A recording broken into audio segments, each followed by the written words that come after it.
Hi folks, this is Dr. Jeff Camarda speaking from our Portfolio Management Board, which I chair. This is our Stock of the Month update, this time on Lear Corporation, symbol is LEA. Most of this was written by our Chief Fundamental Analyst, Dr. Tang Wei, who's also a working university professor and researcher.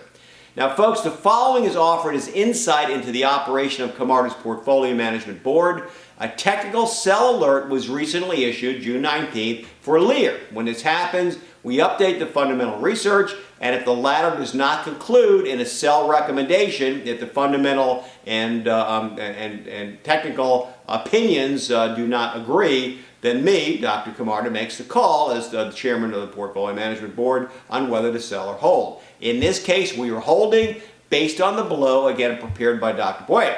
Now, Lear designs, develops, and manufactures automotive seating and electrical systems and components. Seating components include frames and mechanisms, covers, leather and woven fabric, foam, and headrests. Automotive electrical distribution systems and major electrical and electronic components, including wiring harnesses, terminals, connectors, junction boxes, electronic control modules, wireless control devices, interior and exterior LED lighting systems, as well as audio systems and electronics.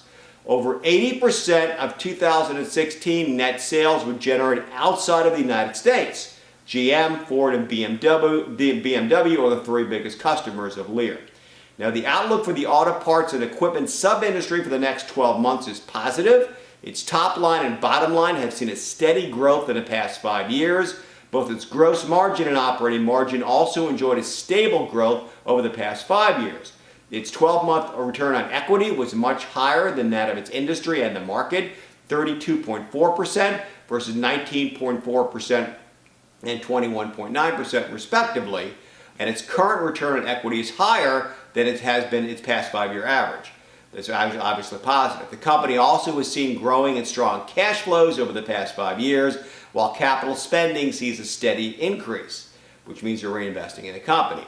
The company managed to reduce its debt. Its current debt level is modest, with end of last quarter debt to equity ratio of 0.57%, which is actually quite conservative.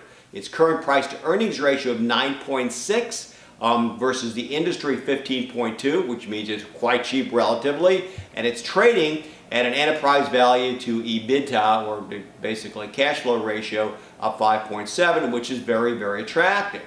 The company increased its share repurchase program over the past 5 years. Compared to our review based on the most recent sell alert, April 21st of 17, Camarda maintained a hold at that time, the company's had mixed news. Very good on quarterly earnings, but caution from analysts on the whole sector, especially on U.S. auto sales. The Q1 2017 earnings per share of 4.3% beat the market's average estimate by about 34 cents. Revenue of $5 billion is up 7.3% on a year-to-year basis, beating the market's estimate by about $70 million. The company saw a gross margin rate increase of 20 basis points to 11.7%, and management confirmed 2017's guidance, which includes a 5% increase in revenue to $19.5 billion, a 4% increase in adjusted earnings before interest and taxes to about $1.6 billion.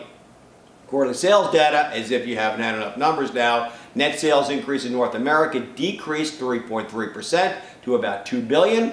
Europe and Africa increased about 4.8% to about $2 billion. Asia increased by 13% to just under $1 billion. South America increased about 86%. That's a pretty big pop to about almost $92 million. In early June, 2 analysts had warnings on the U.S. auto sales, leading to a 2021 helping the underperformance of all companies in the industry. Although the U.S. automobile makers have seen more competition in the U.S. and losing market share in recent years to foreign car makers and potential sales reduction in the U.S. market in coming years, given the company's products being mostly sold in foreign markets, 80% of its revenue outside the U.S., the company still sees growth potential, especially in emerging markets, sections of Europe, Asia, and South America, as indicated above in the quarterly data. This partly has been reflected through the company's sales growth, increase in market high profitability over the past 5 years, and as a continuing effort to boost up its international market. In May of 2017, the company had a groundbreaking ceremony in Shanghai for its future Asia headquarters and technical center. The company expects the expansion of its Asia-Pacific administrative infrastructure and engineering capability to help it develop new products and grow sales in China and throughout Asia. Its management believes that China is its fastest growing market, and its business in the Asia-Pacific region is expected to continue to grow rapidly.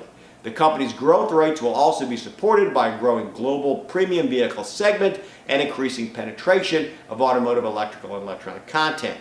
There is some currency risk and price compression from automakers' merger and acquisition activity, but in closing, our opinion is that the company has strong cash flow, high profitability, some growth potential, and is trading at a very, very attractive price multiple. It's a buy or hold at this price point.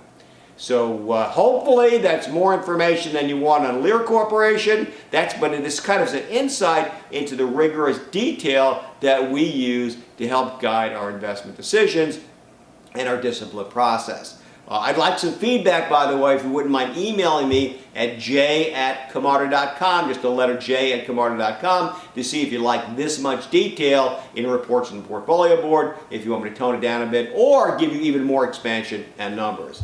Having said more than a mouthful, this is Dr. Jeff Camarda. Until next time, thank you so much for watching.